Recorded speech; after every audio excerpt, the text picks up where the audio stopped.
Hi everyone, we're going to get started by looking at gravity. Despite what you might have heard, an apple did not fall on Isaac Newton's head. He does, however, use the example of an apple falling from a tree as an example of the force of gravity. So Newton's law of gravity says that there is an attraction, a force between any two objects in the universe. And that's why astronomers can use this. It's what we call a universal law. It's the same everywhere. Now, how strong this attraction is depends on two things. It depends on the distance between the two objects that are attracting each other, and it depends on the individual masses of the two objects. Now, because this actually is an equation, don't worry, we're not going to calculate anything with it, but you could actually calculate the strength of the force. There's actually a number in there, a constant, which we call big G. It's just a number that scientists have measured, and if you wanted to actually calculate the force of gravity, you'd put that in. Now, how can we change the force of gravity between two objects? What we could do is we could either change one of the two masses, or we could change the distance between the centers of the objects. So if you look at this formula, I want you to notice something. It has a numerator and a denominator.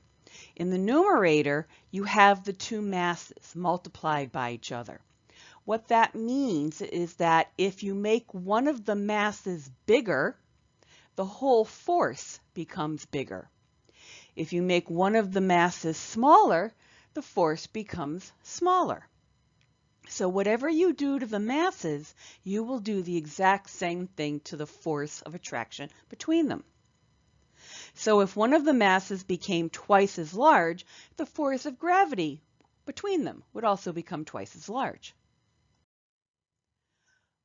But now look at the denominator, the downstairs. The distance between the two objects is in the denominator. And notice that it's squared. Because it's in the denominator, that means that as one thing gets bigger, another thing gets smaller. Because distance is in the denominator, as you move these two objects, these two apples further away, the force of gravity actually goes down. It gets smaller. And because it's distance squared, that means that the change in distance really changes the difference in the force of gravity. So as objects get farther away, they feel a weaker force of attraction between them. Now here on Earth, we usually don't distinguish between mass and weight, and we use the words incorrectly.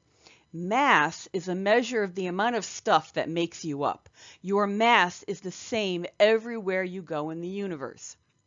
If you want to go on a diet, you want to actually lose mass because you want less stuff, right? You want to fit in your pants better. Weight is a measure of how strongly the Earth is pulling down on you. So weight is a measure of the gravitational pull between you and the Earth. So weight is actually a force. If you want to just, quote, lose weight, if you want to feel lighter, but you're not worried about fitting in your pants any better, just go to the moon. Because if you go to the moon, there's less of a gravitational force between you and the moon than there is between you and the Earth, because the Earth is bigger. And so you would feel lighter. You could climb stairs easier, but you wouldn't fit in your pants any better. Now, why do you weigh less on the moon? That's because the moon has less mass than the Earth. The radius of the moon is also smaller than the radius of the Earth. But if you actually were to plug in the numbers, you would find that the fact that the moon has so much less mass than the Earth more than compensates for the moon being smaller. So if you care, here's the actual numbers to prove it. But the bottom line is really all we care about here. The bottom line is your weight, which is a force a force of gravity between you and the planet you're on, or you and the moon you're on, is relative. It depends on what object you're on. But your mass, the amount of stuff that makes you up, is the same everywhere. So if you were to weigh 100 pounds on the Earth, you would only weigh 16.6 pounds on the moon. You could jump higher, right? It would be easier to climb stairs. You would feel lighter. You would feel like you only weighed 16.6 pounds, but you don't fit in your pants any better. So let's think about what would happen to your weight in each of these cases. Would it go up or down? So think about these, pause the video, and then move on once you've thought about it. So if you gain more mass, if you eat too much pizza, you have more stuff. Therefore, there's a stronger pull of gravity between you and the Earth, and you're going to weigh more when you get on a scale. If the Earth suddenly gained more mass, then the force of gravity would also get bigger, right? So, for example, if the Earth became twice as massive, you would weigh twice as much. Your pants wouldn't fit any differently, but it would be so much harder to climb stairs because there'd be a stronger force of gravity.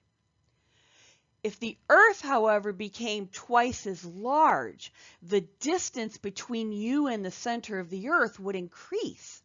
And therefore, the force of gravity between you and the center of the Earth would go down.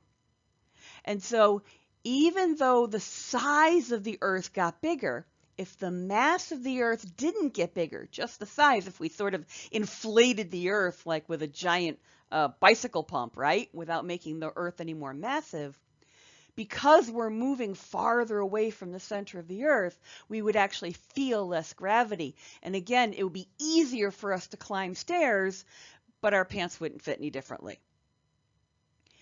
If you took the Earth and made the Earth 1/3 as massive, you would also feel lighter, right? You'd also weigh less, but your pants would still fit the same.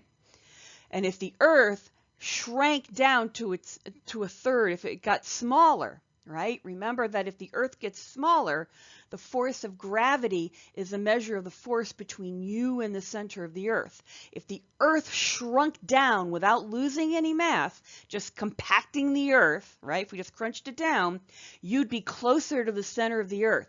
So the force of gravity would be stronger between you and the center of the Earth. So you would weigh more. It would be harder to climb stairs, but again, your pants would still fit exactly the same.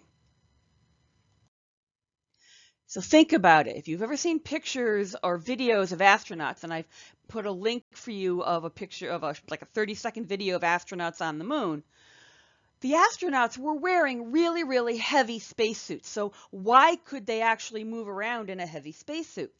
Because the force of gravity on the moon is so much weaker than the force of gravity between you on the Earth, right? They actually weighed less on the moon. They didn't have a smaller spacesuit. They just felt lighter because there was a weaker gravitational force. Now, here's a misconception about what we think of as being weightless, right? Most people think that astronauts appear to float in the space station because there's no gravity. What's happening is that if you are in orbit around the planet, you are in what's called free fall. You are falling around the planet. And everything in the space station is falling around the planet at the exact same rate of speed. And if everything is falling at the same rate, then there's no difference in your motion. So it looks like you're all moving independently like you're floating. And the best example I can give to you, if you've ever been in one of these free fall rides at a carnival, right, or the Tower of Terror at the MGM Studios in Orlando, okay, when they let loose, you and your seat are falling at the same rate of speed. And because you're falling together, that seat is not pushing up on your butt. So it feels like you're weightless. It's why your stomach goes up in your throat and it feels really awful. If you were sitting on a bathroom scale rather than a seat on this ride, you would momentarily notice that because the scale is falling at the same rate you are, you would technically weigh nothing. There would be no relative force that you would be applying to that bathroom scale. But again, your pants wouldn't fit any differently. Now, here on Earth, we have air, which is great because I don't know about you, but I like breathing. But air puts up a resistance whenever things fall. So whenever things fall through the air puts up a resistance. It tries to prevent those things from falling. That's what we call air resistance. And this is why a parachute works, right? Because the air pushing on your parachute as the parachute tries to fall down slows you down. And this is why you don't want to skimp on the size of your parachute, because if your parachute is too small, it won't give you enough air resistance, it won't counteract gravity, and you'll fall really fast and it will hurt. Now here's a misconception. I've also posted a video to like a 3-minute Mythbuster video where they show that all objects fall at the same speed in a vacuum. If you drop a hammer and a feather, right, you know what's going to happen. The hammer is going to hit the ground first and the feather is going to kind of take its time floating to the ground. That has nothing to do with gravity. That is purely air resistance. If there was no air on the Earth, the hammer and the feather would fall at the exact same speed. Right? So most people think that bowling balls fall faster than ping pong balls. No, they all fall at the same acceleration due to gravity. The only difference is air resistance. So this is why the astronauts actually did the experiment on the moon with a hammer and a feather, and they fell at the same acceleration. And in the Mythbuster video, they don't go to the moon, they don't have that kind of budget, but they do the same thing in a vacuum chamber. And they show that indeed, without air resistance, a feather and a hammer fall at the same rate. Another misconception, okay, if you notice when they have the video of the astronaut dropping the hammer and the feather fall to the ground slower than they would on the Earth. Again, that's because the moon has a weaker gravitational field. So all objects on the moon fall slower than they would fall on the Earth.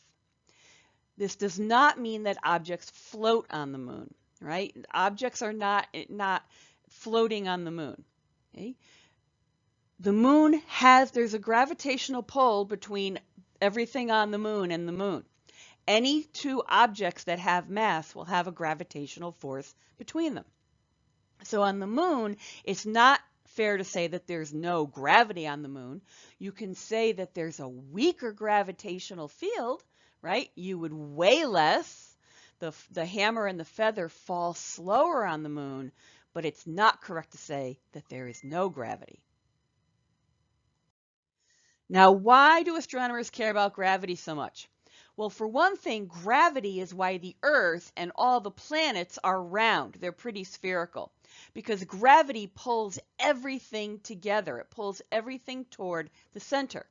And if you're pulling everything toward the center at exactly the same time, what kind of shape is it going to make? It's going to make a sphere. Now, there are objects in outer space that aren't round, that aren't spherical. And these are generally speaking, I almost said largely, which would be a bad pun.